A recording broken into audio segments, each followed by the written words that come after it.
सब कुंवर की के कानवा में दुगो बाली बा। जैसे शोभत सब कुंवर की के कानवा में दुगो बाली बा। तनी भेट करए जीजा नाश्ता में उठला लीबा। तनी भेट करए जीजा नाश्ता में उठला लीबा। ना जुठैले बही केहू बाचल सब छाली बा। ना जुठैले बही केहू बाचल सब छाली बा। तनी भेट करए जीजा नाश्ता में उठला लीबा। तनी भेट करए जीजा नाश्ता में उठला लीबा।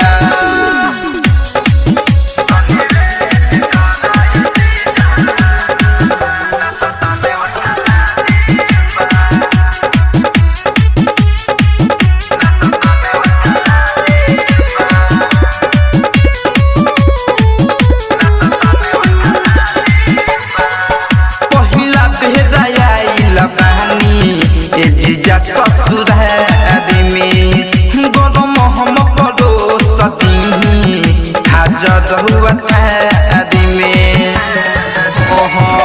पहिला बेरा आइल बानी जीजा ससुरारी में गरम हम पड़ोसती हाजर हुआ थारी में। रउआ सेवा खाती बगल में बैठल दुगो साली बा। तनी भेट करए जीजा नाश्ता में उठला लीबा।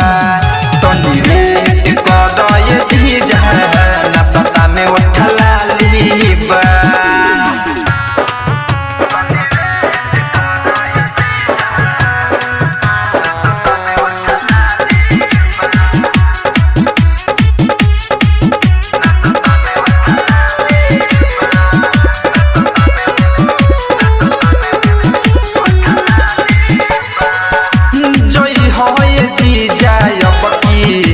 भर पेट खा के फिर कब मिले दीदी से छुपा के।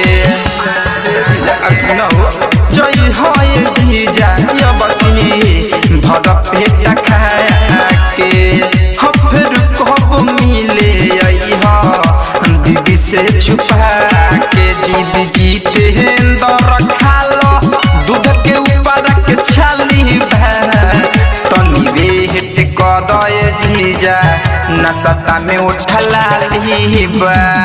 तनी भेट करए जीजा नाश्ता में उठला लीबा। जैसे शोभत सब कुंवर की के कानवा में दुगो बाली बा। जैसे शोभत सब कुंवर की के कानवा में दुगो बाली बा। तनी भेट करए जीजा नाश्ता में उठला लीबा। तनी भेट करए जीजा नाश्ता में उठला लीबा। अरे खाला हो धन रिकॉर्डिंग स्टूडियो से